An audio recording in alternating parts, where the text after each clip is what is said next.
Hi, everybody. Welcome back to In My Plant-Based Kitchen. This is episode 29. I am Emma. I'm a registered holistic nutritionist and a certified plant-based chef. And this is the day of the week that I invite you into my kitchen to talk about plant-based foods, whole food plant-based cooking, nutrition tips, and so on.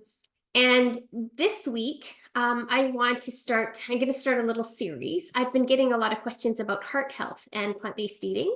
So I thought it would be a good opportunity to talk about some different things to do with heart health and why and how plant-based foods can help with different aspects of cardiovascular health. So there is a lot of information to share about this topic, a lot for one episode. So I've decided to break it into a few parts, and I will share them all in the coming weeks.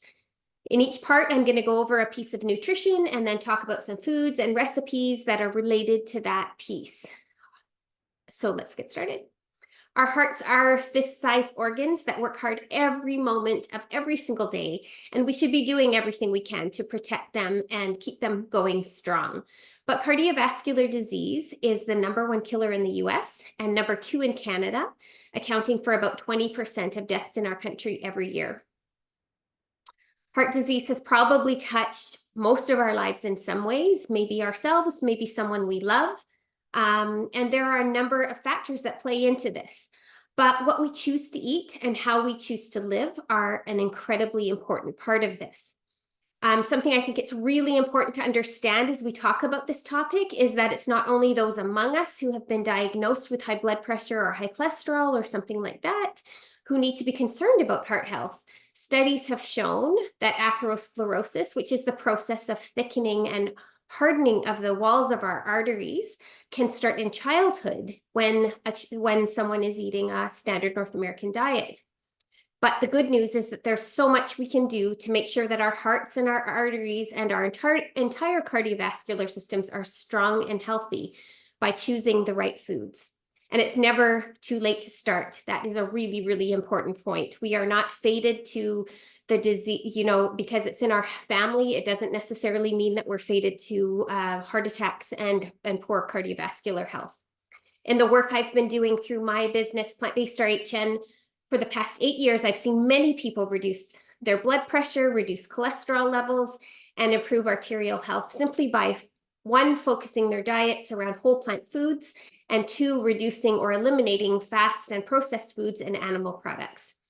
It's really incredibly empowering when we understand how much we can influence our health outcomes by what we're eating on a daily basis. And today, I want to talk about one of the big ones, hypertension or blood pressure, high blood pressure. So high blood pressure is, of course, a very common condition that occurs when the long-term force of the blood against your artery walls is high enough that it may eventually cause health problems. Blood pressure is determined by both the amount of blood your heart pumps and the amount of resistance to blood flow in your arteries. So the more blood your heart pumps and the narrower your arteries, the higher your blood pressure. There are many, many different risk factors for hypertension. I am not a doctor. I'm not trying to give health advice, but diet and lifestyle play an incredibly important role, and that is my area of expertise. So the 3 main things that I want to bring your attention to in terms of blood pressure and diet today. 1 is the overconsumption of sodium, and this won't be a surprise to anybody who, especially if you have issues with high blood pressure or know somebody who does in your family and you've been looking at sodium.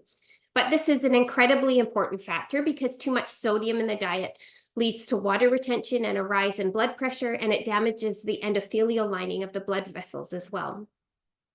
So where is all the sodium hiding?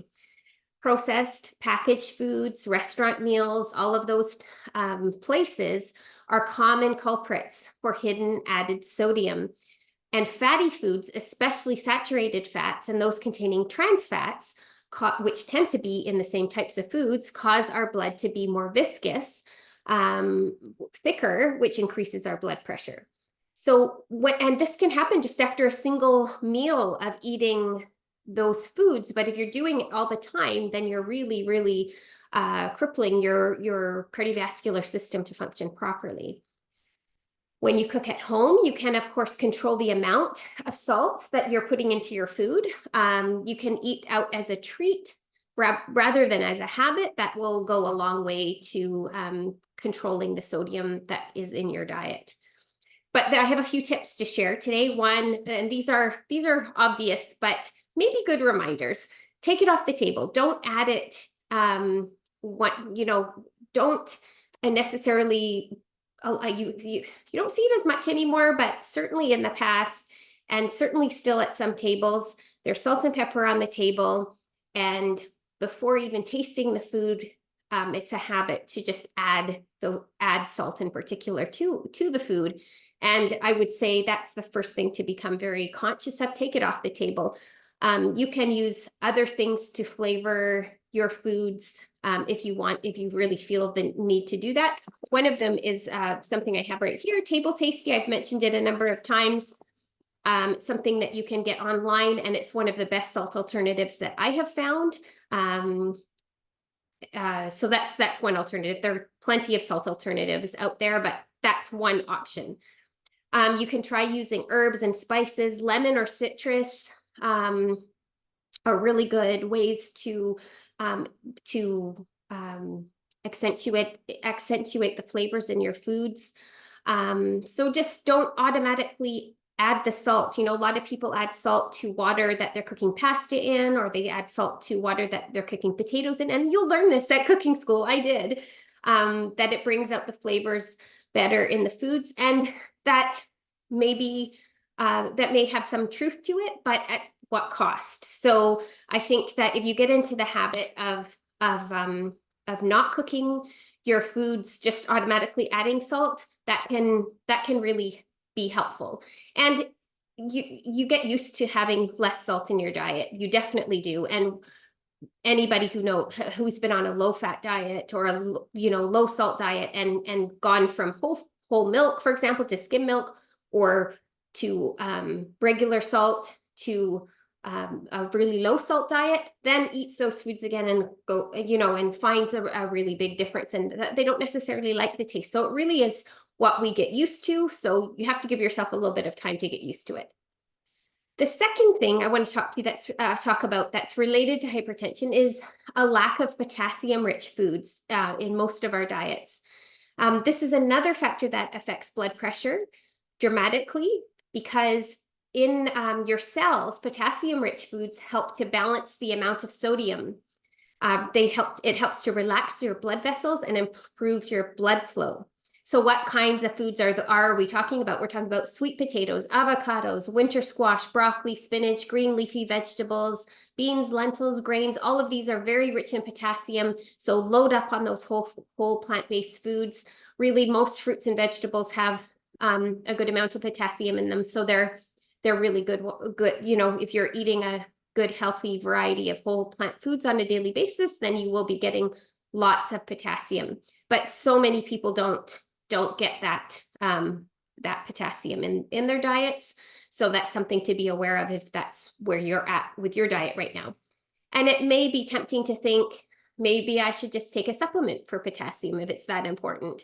But the benefits of consuming the nutrients you need in the form of healthy foods are significant. By consuming lots of fruits and vegetables on a daily basis, you are not only, of course, getting the potassium that you need, but also the other vitamins and minerals and fiber that help to keep our heart healthy in so many other ways as well, which we'll be touching on in the coming episodes, talk about cholesterol and oxidation and inflammation and that kind of thing as well. One other additional tip that I want to share with you before we get into the recipe for today is that there are a couple of plant-based foods that are particularly helpful in maintaining healthy blood pressure, including nitrate-rich vegetables. These in particular are things like beets and leafy green vegetables, because they help to our endothelial cells to produce nitric oxide, which helps to dilate our blood vessels and helps our blood flow more freely. And the regular consumption of whole grains like oats and flax seeds in particular have also been shown in randomized studies to significantly lower blood pressure. So have that oatmeal in the morning, load it up with your fruits and vegetables and, healthy whole nuts and seeds, flaxseed, ground flaxseed in particular, and you'll be doing your heart a big favor. And today I want to share a recipe with you, creamy kale salad. This is one of my favorite recipes. I've been making this for years and years. I've tweaked it here and there. I make it lots of different ways sometimes, and I'll talk a little bit about that. It's very simple. It keeps really well in the fridge, so you can make it and then keep it in the fridge for a couple of days for lunch. It doesn't wilt. It actually gets softer and more tasty over time because that's what kale does. And there are a few tips I want to share with you along the way. So what we're going to start with is a bunch of kale. You can use any kind of kale. I like curly kale in particular for this recipe. One thing I find, I've done lots of demos of this recipe over the years, and I think a lot of people know about this now, especially if you've been on a plant-based diet for a while, but it's very easy to stem kale by just pulling the stems off. I've seen people in my cooking classes, take a knife and carefully cut the leaves off. No fuss, no muss. Let's just rip that kale right off the stem. So we've got one bunch of kale, and then we're gonna chop it. Got our bowl handy. You can even leave some of the stem in there if you don't mind a little bit of crunch. I like to do that sometimes too. And one more. And then you just take it, chop it roughly.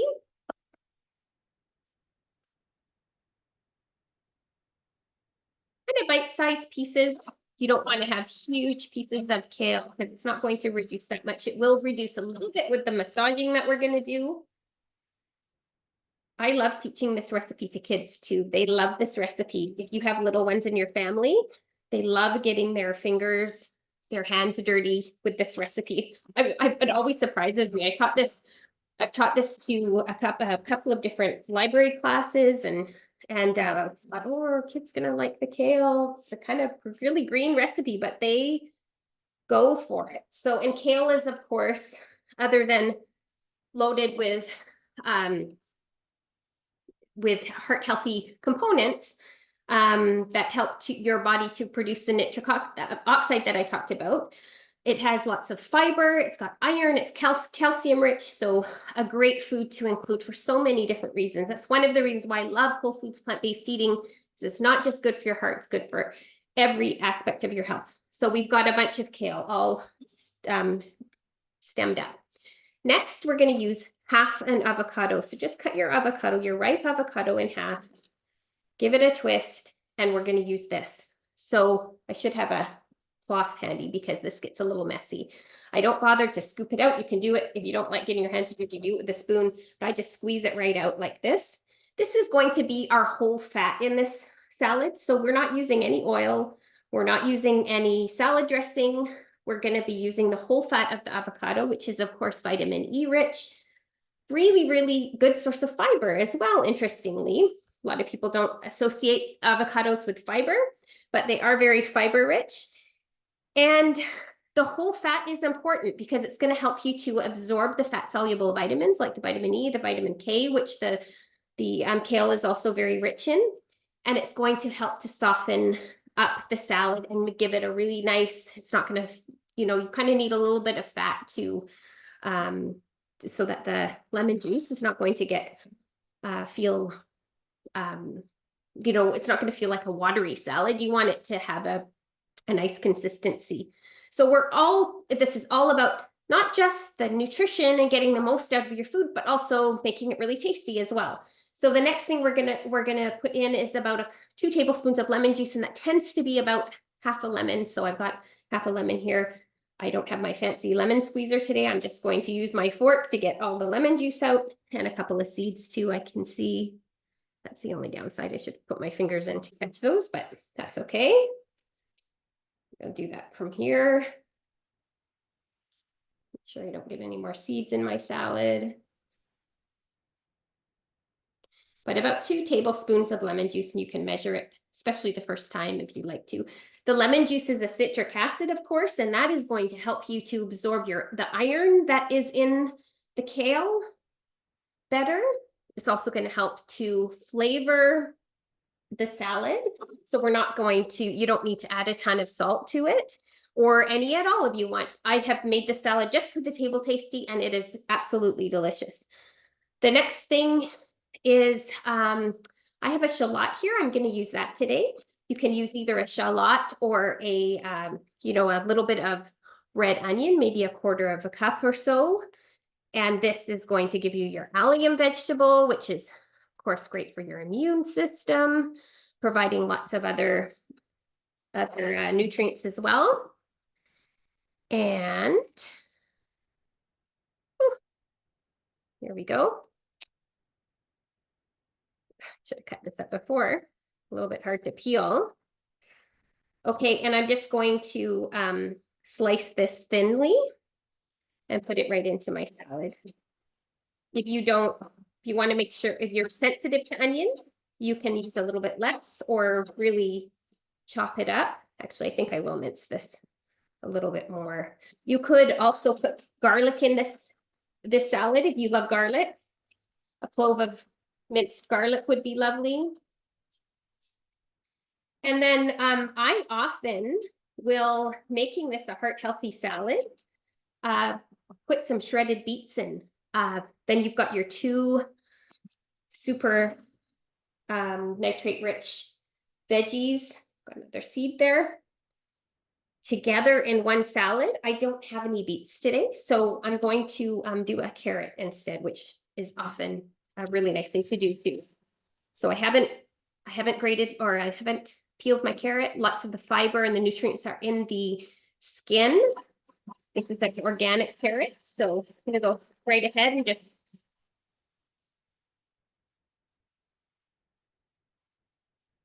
grate it up. And I think I've got everything set. A couple more things that I will. Okay, so I'm gonna go ahead and add that. And once all of those things are in, I'm going to add just a pinch of salt. Got some Himalayan salt here, just a pinch. And I'm going to go ahead and start massaging my salad. And the action of massaging is not only therapeutic. I love massaging kale. I don't know, there's something about it that just is so relaxing. Anyways, it's also the action of doing this is, of course, breaking down the cell walls of the kale, working everything in together. And that shallot is strong. Stinging my eyes a little bit. You see how much it reduces. So it's going to make the kale easier for your body to digest. You're doing some of the breaking down for it ahead of time, ahead of chewing. And that is all there is to it. There are lots of ways to customize this. Like I said, you could use beets instead. I have used, see, I'm getting all teared up from the onions, from the shallots. I'm gonna use my cloth here. And I sometimes put cranberries in this, some dried cranberries, or some raisins or something like that if I feel like something a little bit sweet. And the other thing I'm going to do today is I have got some roasted chickpeas going on the stove. If you want to see the stovetop method for doing that. I did another video about that and I'll link it below. So I'm going to add some chickpeas because I just feel like a little bit of extra, I feel like something extra to fill me up for lunch. So I'm going to do that. I'm going to put those on. And then I'm also going to put on some roasted sesame seeds, which are high in calcium and going to provide another healthy fat to my salad. So let me put it together and then I will show you. Okay, so I put it all together. I've got enough for this makes enough for two nice big lunch or dinner salads. And I put some chickpeas on top. I added the sesame seeds, and that will make a really, really tasty lunch. This is such an easy thing to have. I make it often when we're traveling because these are pretty easy ingredients to find almost anywhere. And it's so easy to put together. You need hardly any equipment. You can even, if you don't have a grater, you can chop your extra veggies up. Super heart healthy lunch. I hope you've enjoyed it. I will be back with another episode. Next one, we're going to talk about cholesterol. So I hope to see you there. Subscribe. If you want to make sure you don't miss any videos, subscribe to my newsletter. I always publish the recipes in there. I hope to see you next time. Have a great week.